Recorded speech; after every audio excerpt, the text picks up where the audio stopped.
Krishna Krishna Krishna Hare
Srimad, His Divine Grace, Sri Bhaktivedanta Swami, Srila Prabhupada, Grantaraj, Srimad Bhagavatam, Ki, Go Prem, all glory to the assembled devotees, all glory to the assembled devotees, all glory to the assembled devotees, all glory to the most glorious lotus feet of Shri Shri Guru and Gauranga.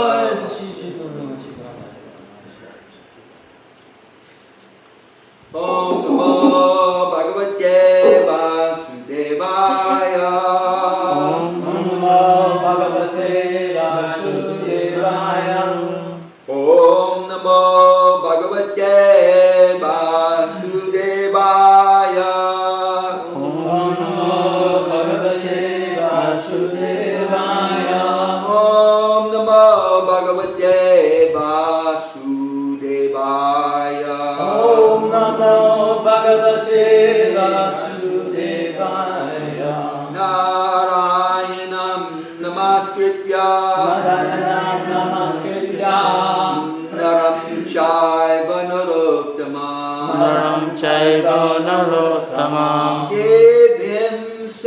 Saraswatim Vyasam Devim Saraswatim Vyasam Tato Jayam Mudiraye Srimad Bhagavatam, Canto 1, Chapter 15, Text number 20. Please repeat. Soham Dipindra Rahita Purushatamena Sakya Priyena Surida Hridayena Sunya Advani Urukrama Harigraham Anga Raksha Goper Asabir Abaleva Vinirjitos Mi Soham Dipendra Rahita Prushatamena Soham Nipendra Rahita Purushotamena Sakya Priyena Surida Hridayena Sunya Sakya Priyena Surida Hridayena Sunya Advan Yurukrama Parigraham Angaraksham Advani Guru Brahma Parigraham Angaraksham Gopera Sabir Abaleva Vinirjitosmi Goper Asadi Abaleva Vinirjitosmi Soham Nipendra Rahita Purushotamena Soham Nipendra Rahita Purushotamena Sakya Priyena Surida Hridayena Sunya Sakya Priyena Surida Hridayena Sunya Advan Yurukrama Parigraham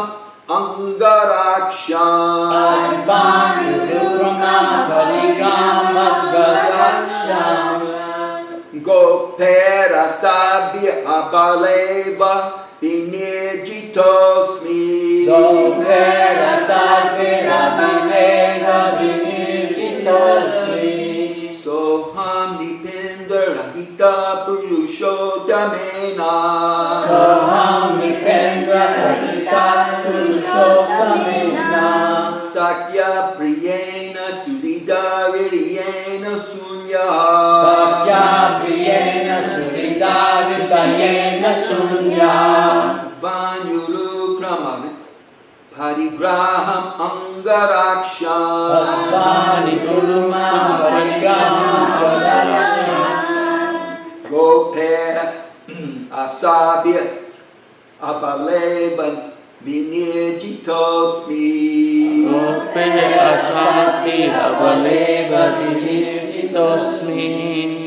So before, I just want the third line. Should I, on the first word, should I say Avani or should I just go Avam Urukrama? Upon Yuru.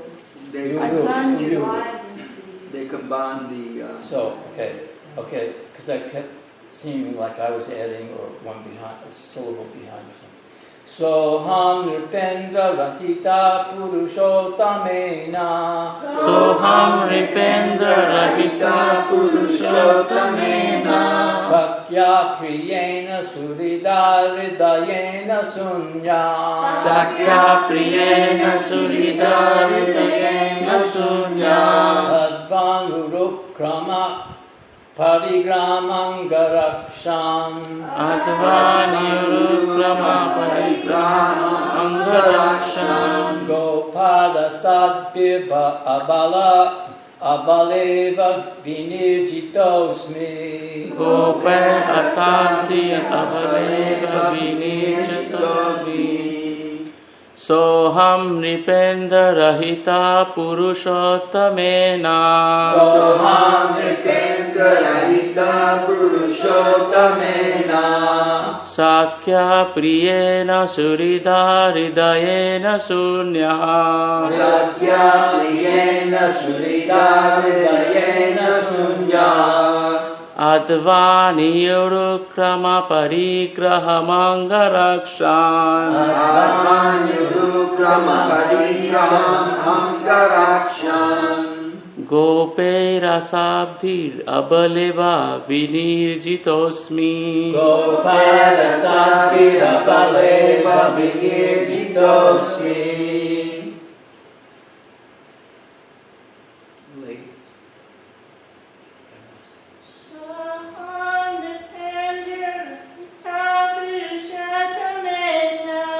Soham Ripendra Rahita Purushottamena.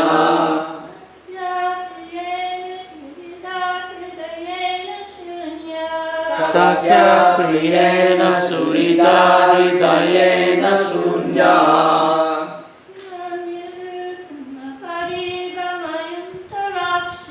Advani Urukrama Parigrahamangarakshan. Gopera Sati Abaleva Vinirjitosmi.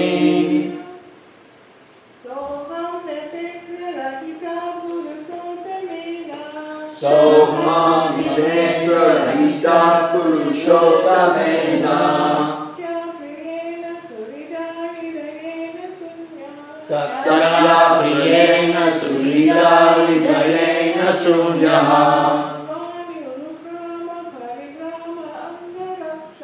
Advani Urukrama Parigrahamangarakshan.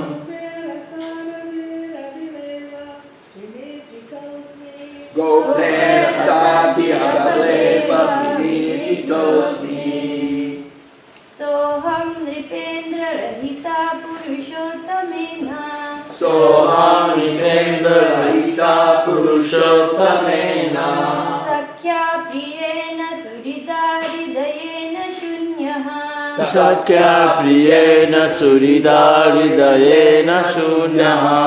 Advani Urukrama Parigrahamangarakshan. Advani Urukrama Parigrahamangarakshan. Gopera Sadhira Baleva Vinirjitosmi. Gopera Sabhira Baleva Vinirjitosmi. Saha. Did anyone else want to chant? Okay, we'll continue with the word. Saha. That. Aham. Myself. Nipa Indra. O Emperor. Rahita. Bereft of. Purusha. Uttamena. By the Supreme Lord. Sakya. By my friend. Priyena. By my dear most. Surida. By the well-wisher. Priyena.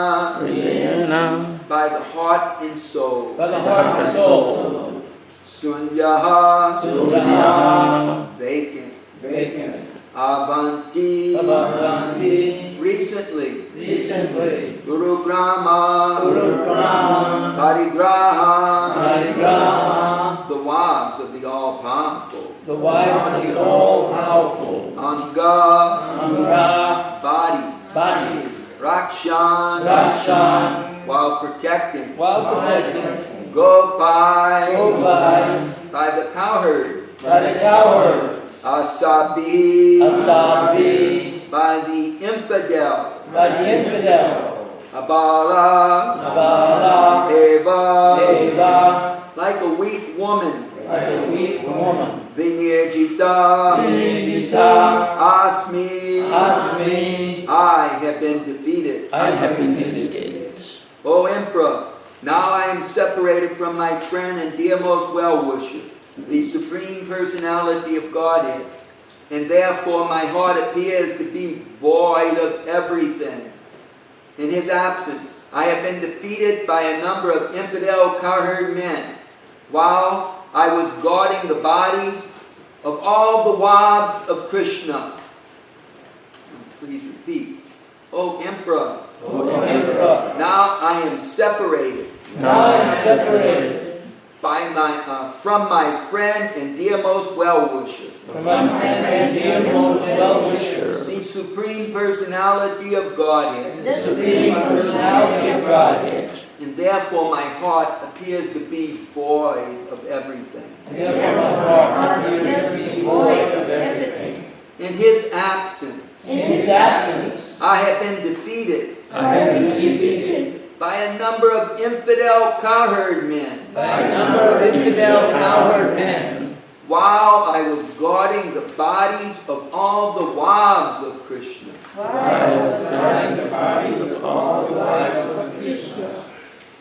Srila Prabhupada's divine purport. The important point in this verse is how it was possible that Arjuna could be defeated by a gang of ignoble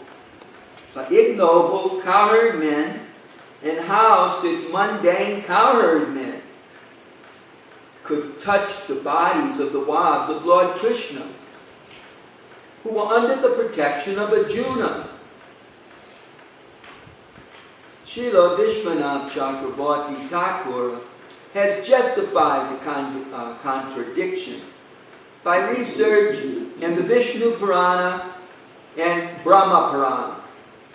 In these Puranas, it is said that once the fair descendants of heaven pleased Astavakra Muni by their service and were blessed by the Muni to have the Supreme Lord as their husband. Astavakra Muni was curved in 8 joints of his body, and thus he used to move in a particular curved manner. The daughters of the demigods could not check their laughter upon seeing the movements of the Muni, and the Muni became angry at them and cursed them that they would be kidnapped by rogues, even if they would get the Lord as their husband.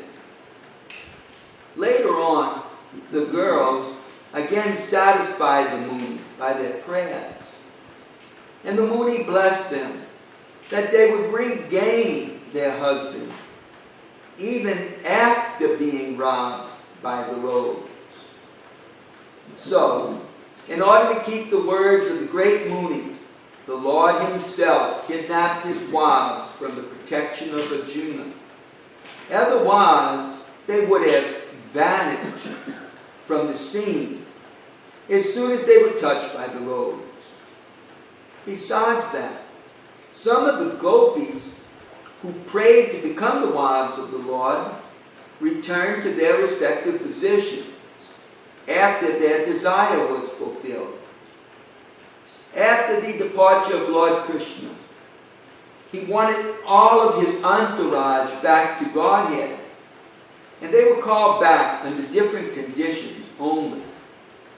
Thus ends the purport to the 20th sloka of the 15th chapter of the first canto of the Srimad Bhagavatam, Pandavas retired Tamra. Did you say it ends the chapter? Did you say it ends the chapter? No. Oh.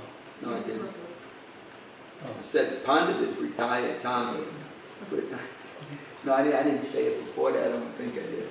But if I did, it's not the last sloka, that's for sure.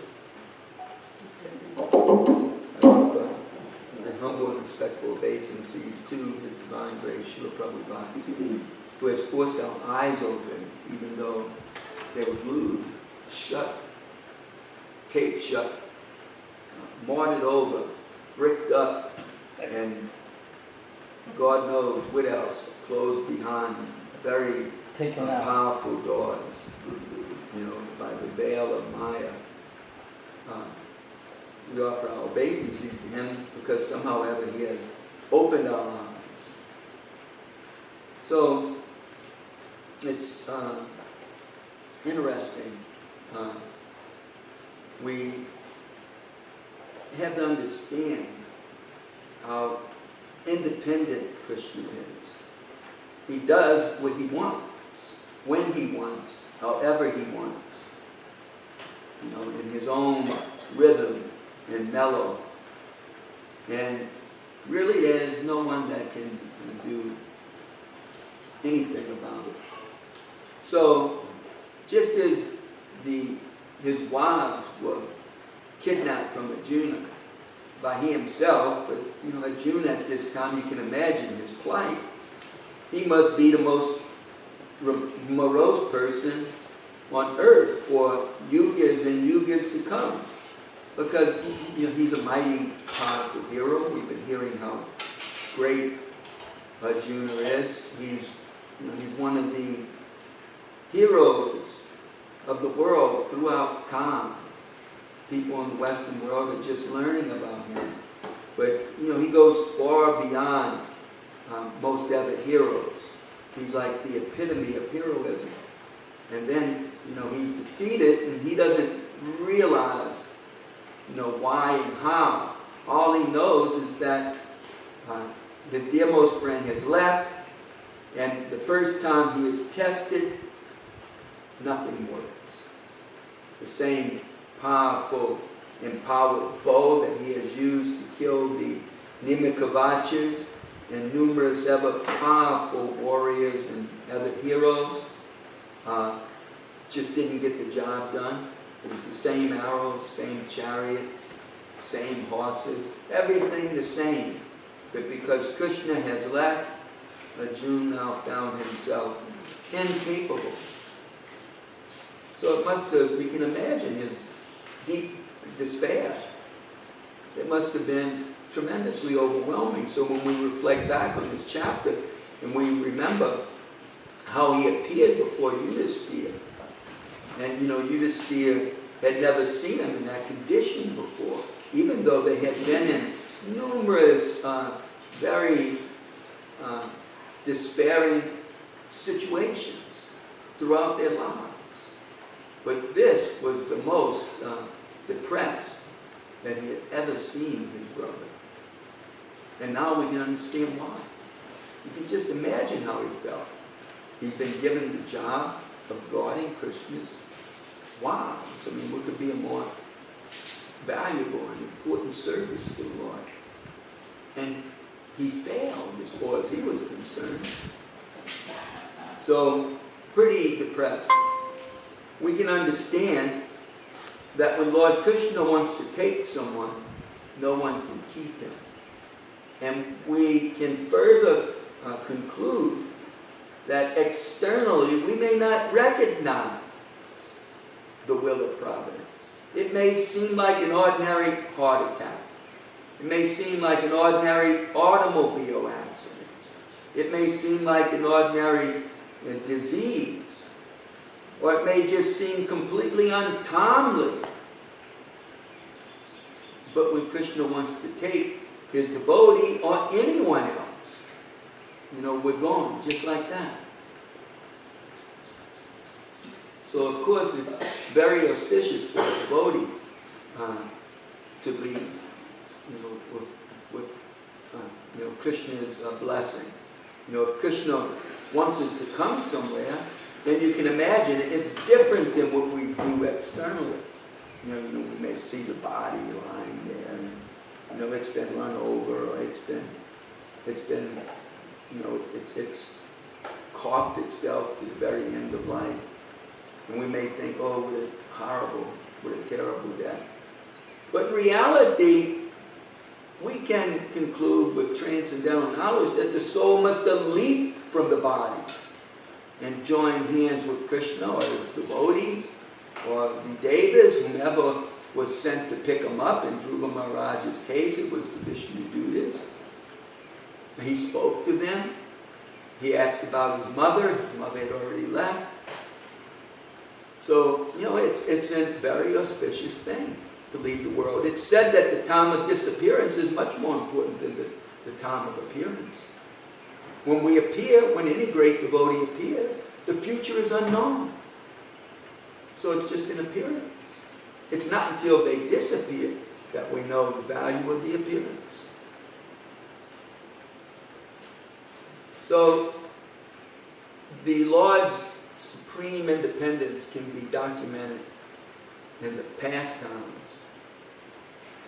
of his Yuga avatar, his most magnificent avatar. In some ways, you could say his most independent avatar. You can imagine, we have just now thought somewhat about Arjuna's despair. Well, how about the despair of Sachimata? Can you imagine? She miscarried many daughters before the birth of the Supreme Personality of Godhead in the form of Vishvarupa. None different from Nityananda Prabhu. The epitome of divine qualities. His Brahmin thread looked like none other than Seshanaga itself. From the time of his birth, he was completely detached. And he gave life to all the Vaishnavas because his mind and body were completely absorbed in Krishna from the time he awoke to the time he went to bed. So when Vishvarupa overheard his mom and dad talking about his marriage, he planned from that very moment that there is no way I will enter into mundane life. And within 3 days, he was gone. His father became so depressed.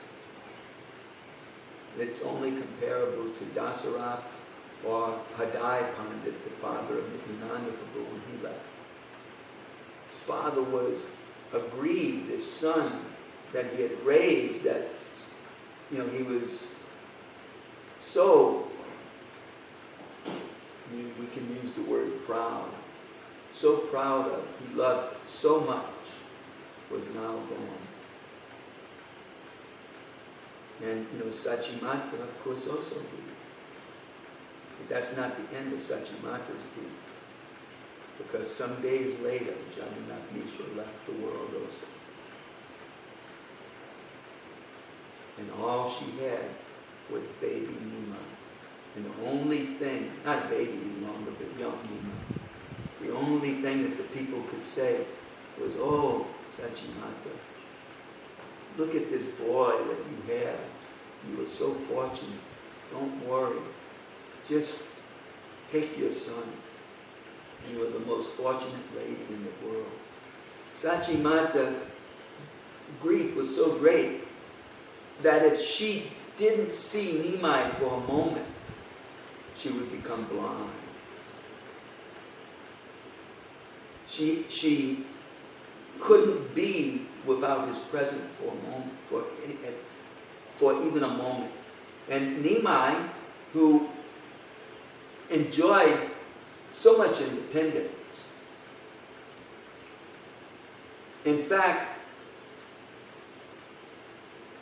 before Jagannath Mishra left, he decided to even stop Nimai's schooling, because he said if he becomes educated, he'll do just what his brother did. Therefore, I will not send him to school.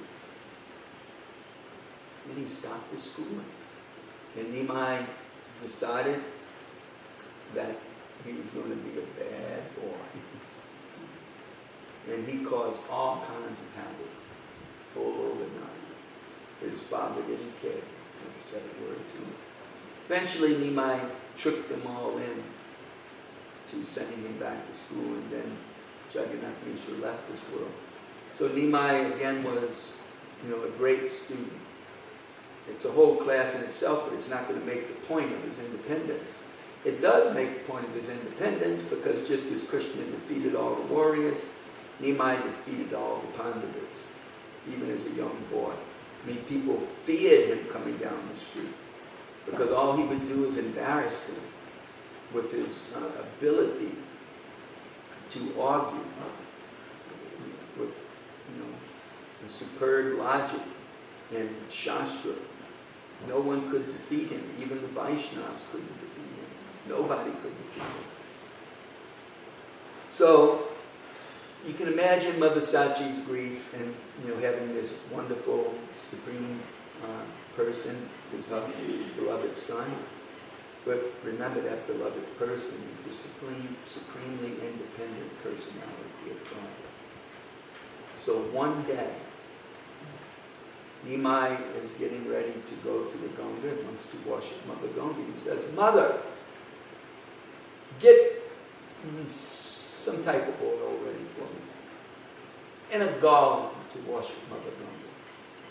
And she says, "Wait a minute, I have to go get a garland." And he flew into a rage. He tore everything in the house apart.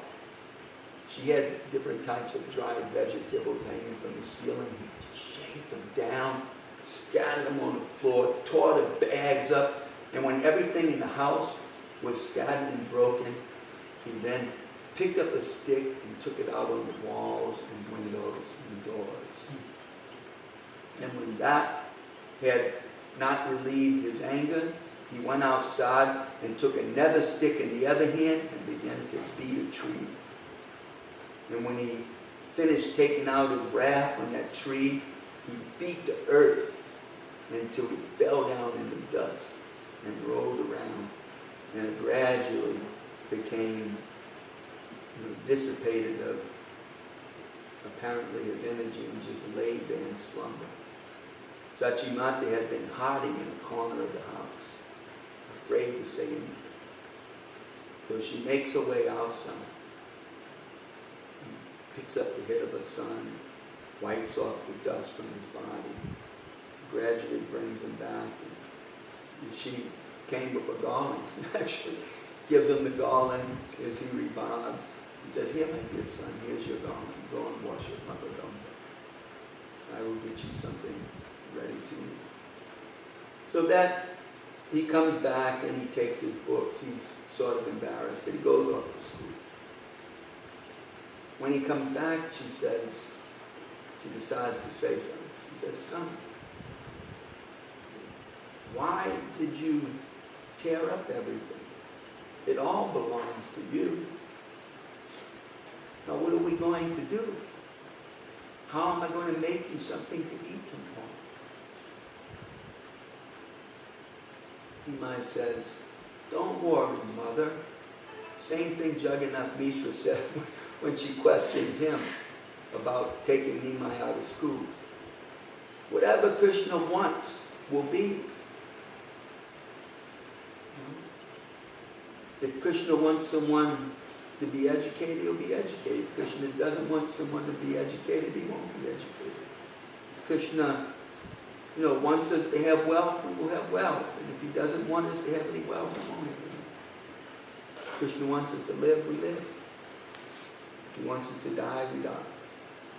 So Nimai goes off to school, and that evening he comes back with 2 tolas of gold. He says, "Mother, I told you Krishna would provide." So Sachimata is an innocent, honest lady. She doesn't know what to think. What is going on? How is it that every time we run out of something, he comes back with gold, bright, shining gold, and tells me to go buy whatever we need. Where is he getting this gold from? Is he getting some donation from some rich person because he has given him some knowledge? Has he stolen the gold? Where's the gold? So she would go to the goldsmith where they would cash in gold, and she would tell him, "Please show this gold around first. and see if anyone claims it before cashing it in. And of course, they would always cash it in, and she would buy what she would need and come home. So this is how independent Krishna is. And Krishna can do what he wants, even in his pastime. He's not bound by ritual or even behavior. Just as the British could never understand and thought Krishna to be immoral, because Krishna could marry as many wives as he wanted. And even if they were already married, he could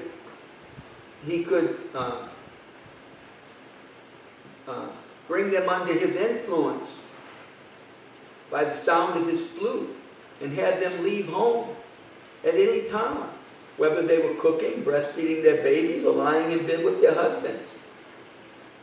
They would excuse themselves, politely or impolitely, but they would get up and leave immediately and go to Krishna. So someone who has not understood the Supreme Personality of God, his opulence and independence, and how he is in the hearts of all creatures, and how all creatures, all of us, are meant to his supreme enjoyment, and whatever our relationship or mellow rasa is with him, they cannot understand this. This seems highly immoral.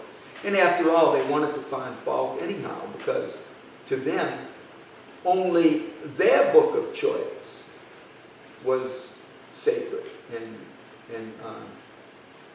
the only Word of God. And certainly not those that they're trying to control and exploit. Couldn't have a book that would reveal more. So, immediately they would find some fault with all of that. But in reality, Krishna is so independent that everyone comes and serves him when he wants. Just like we recently heard the story of all the Brahmas and all the universes coming on Krishna's beckoning. Oh, Brahmas, come. And they all come, and they can't even see one another. So that's the power of Krishna. But, our modern world, we never believe that there's such a supreme person. We're not given that type of faith. We're given faith that we've come from monkeys. That we came out of nothing.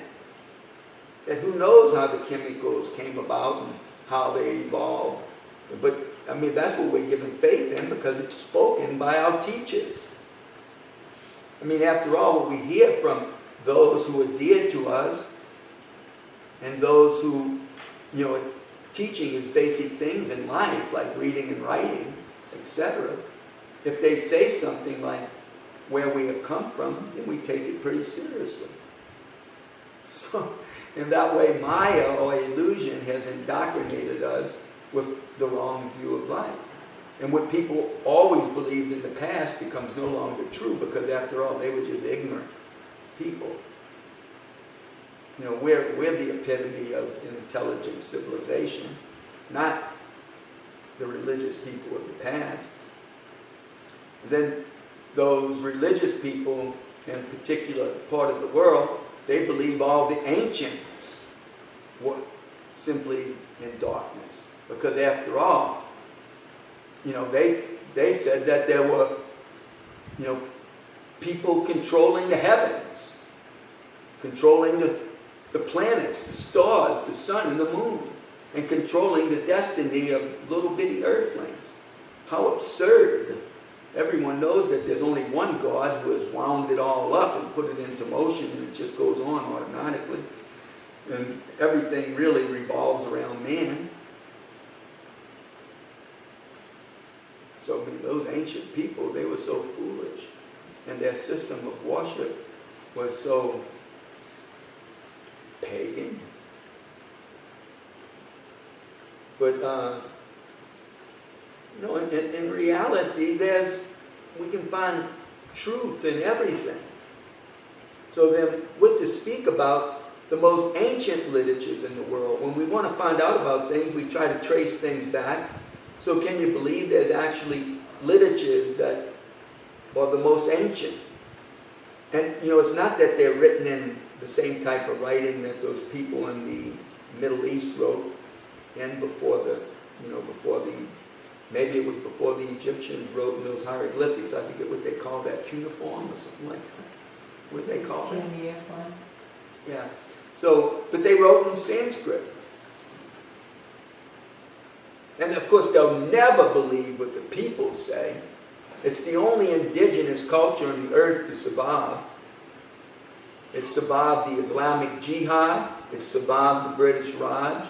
And they say that, yeah, there was an ancient civilization, the Vedic civilization. They didn't need to write things down. They would remember things. They had photographic memories. They just spoke the knowledge. And when the ages changed and people's memories were not as powerful, then they began to write things down in Sanskrit. So they always try to undermine it. They always try to put a date on it and stuff like that. But that's what the indigenous people say about themselves. That's what the books say about themselves.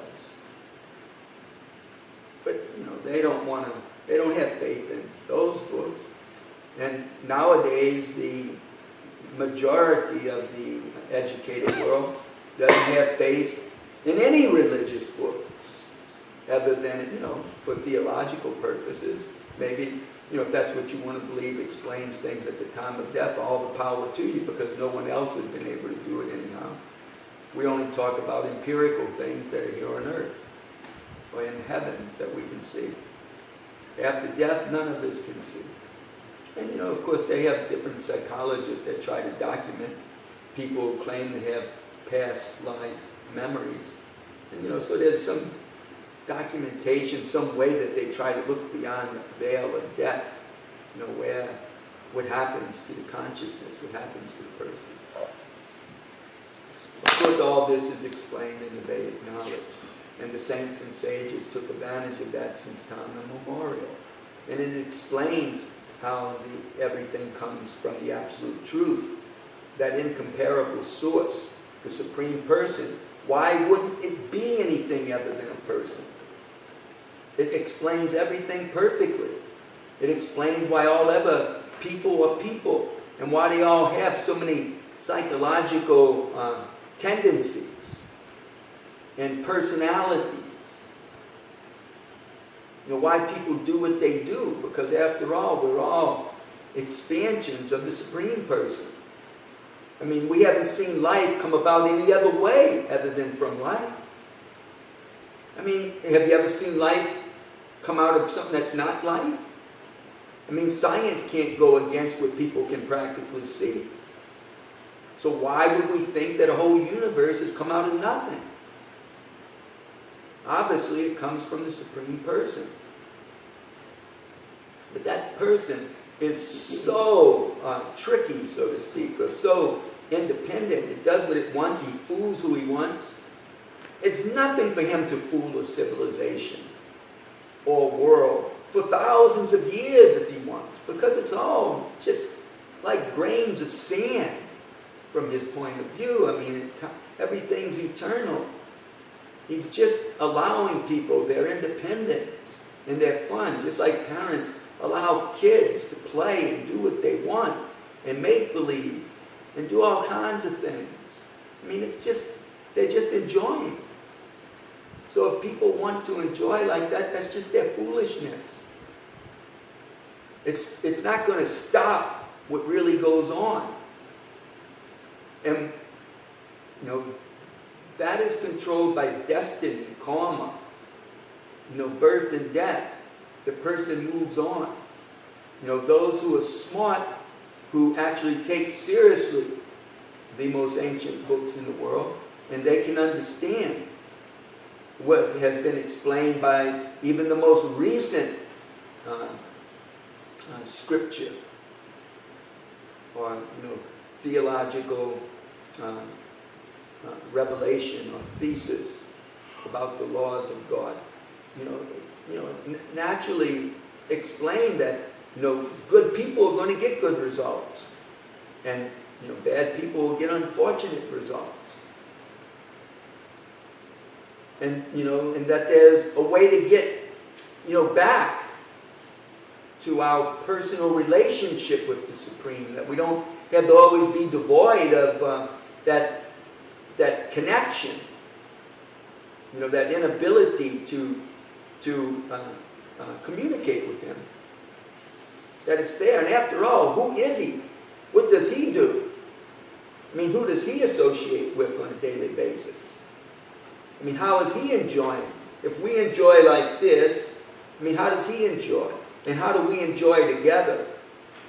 I mean, these are the important things to understand in life. Not, what makes up the cells of a mosquito or, something else like that, and how we're going to maybe keep this body alive, and we're going to defeat the laws of nature, and somehow ever man's going to stay alive forever, and we're going to conquer the galaxies, and we'll even, if there is a God, we'll go and meet Him almost as an equal. If we're that pleasant, if we don't really try to take over the place like we do everywhere else. So, people think all these kind of things, but in reality, all we see is one another dying. We see we can't even bring an end to war in our own world. I mean, we get so angry at each other that we do the most despicable things to each other. Simply because of differences and because of dissatisfaction. And, we can't even make one another happy. But yet, we're the epitome of God's creation. It's just nonsense. We had that faith in the proper leaders. So therefore, that's why we put forth our spiritual master. That's why we put forth our school of thought, our line of teachers. Just like in any hospital, they have all the hospital administrators who have made that place great, lined up on the wall, their picture, as far back as the hospital goes. Or in any institution, any university. So similarly, we have right on the altar Bhaktivedanta Swami's picture, Bhaktisiddhanta Saraswati's picture, Gaura Kishore Das Babaji's picture, Bhaktivinoda Thakur's picture, Jagannath Das Babaji's picture, the picture of the famous Goswami, the contemporary of Lord Chaitanya, who brought all this here. I just wish I could hear a debate between these great atheistic scientists, like the one who just passed away, who was so great that he was so great that he was even unfortunately great, because he couldn't move. He could only talk through, his eyes, and I forget how he... Stephen Hawking? Hawkins, yeah. I mean, he was so great, he was unfortunately great. But I would love to hear a debate between him and Lord Chaitanya, because Lord Chaitanya could take their arguments and defeat it, where they would become flabbergasted and couldn't even speak, and then to help him out, he would defeat his own argument and reestablish their argument. And then again, crumble their argument to pieces. All based on whatever authority they wanted. That's the power of the Supreme Lord's logic when he wants to play as a big scholar. And when he wants to play as a big politician, governor, warrior, then just try to defeat him. It's impossible, because he's the Supreme Personality of Godhead. He takes pleasure in pastime. He makes it pleasurable for his devotees, and he even makes it pleasurable for his enemies. It's just that it becomes a great book, a great story that people love to read. I mean, the biggest book in the world is the Mahabharata. Because it comes from India, we may not know about it, because after all, I mean, we're completely absorbed in what comes from the Romans and the Greeks, and perhaps the Egyptians. But India is like a new fellow on the block of Western thought, even though they've been studying it since the 17th century. But like I said, for political reasons, it was completely undermined. but not so much nowadays, although it's taking some time because they're having to get rid of a lot of things that have been soundly established, like the whole theory of the Aryans coming from Europe and Central Asia and establishing the Aryan race on the Indus River, bringing about the Saraswati civilization. Completely bogus. But you can't get rid of it until those people die. And the people who have done modern research into archaeology, etc., can prove that, their theory based on linguistics is wrong. And that the civilization was always there, and it was not created by some invaders.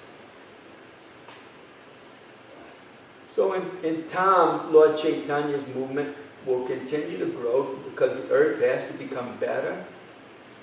Folks have to become better people in order to live together nicely. And, since nothing else is working, Lord Chaitanya is spreading his movement. Because even the words, rogue and thief, can become a good person just by hearing Krishna's name. I mean, when we say a mantra, has magic, and it can make, people good. I mean, we're just not exaggerating. It's a fact that the mantra is not different from Krishna. It is Krishna. You want to meet the Supreme Person? Well, first meet him in sound. That the sound of his name is so powerful, it will bring you all fortune. And, and people all over the world are gradually taking advantage of it. And, becoming as perfect as one can be in this world. And not being afraid to leave this world. Can you imagine? We're no longer afraid of death. We don't have to waste all of our money trying to keep this bag of blood and bones alive. I mean, can you imagine how much waste of money it is that they keep you on a respirator, until your insurance runs out, which they don't want to do. The insurance companies don't want them to do it. But the relatives sure do. So it becomes a whole thing. Not even the hospital does sometimes. I mean, they're bound by what the insurance company wants. So it's all because we're afraid to die and have others die. I mean, it's like, die? I mean, we should be happy if someone's moving on to a better life. I mean, why do we want to keep the person who used to run and play with us, decrepit? If we actually understand that they're destined for a more wonderful situation with a better body. It's time to take off those old clothes. We don't cry when we take off dirty clothes and put on new ones, take a bath and put on new ones. We're overjoyed. Why would we cry when we get rid of a body that's useless, worn out, no longer serves us well anymore? No, we're happy, taking on a new machine. Once again, I can run and play like I see young people doing. Well, to speak of a spiritual body that's always youthful. I mean, how nice is that? So that's what we get out of the Srimad Bhagavatam. And that's just trying to make the point how independent Krishna was. That's how Arjuna will also get free from his despair. As he remembers Krishna, he starts to grow brighter and brighter and brighter. And they become so bright that they're also not afraid of death. Krishna has left, so they're going to leave. I mean, that's bravery. They're not afraid of anything. Krishna has left, I'm leaving too. And they leave it all behind. Can you imagine? Yudhisthira just walks out of the kingdom. He actually takes off his nice clothes and puts on, what some people would consider the rags of a mendicant. And he leaves. He doesn't even bother to tell his wife and his brothers. But they respect him so much, they do the same thing and go follow behind him. So they're all so brave, they just walk out on all of it. It's time to go. And they just go until they die. They're not afraid of death. So Arjuna becomes free from his despair, realizing that his Lord has left and he has to go with him. And so he goes. So, just like Srila Prabhupada has left us, so it's not that people can leave untimely, but his disciples aren't getting any younger.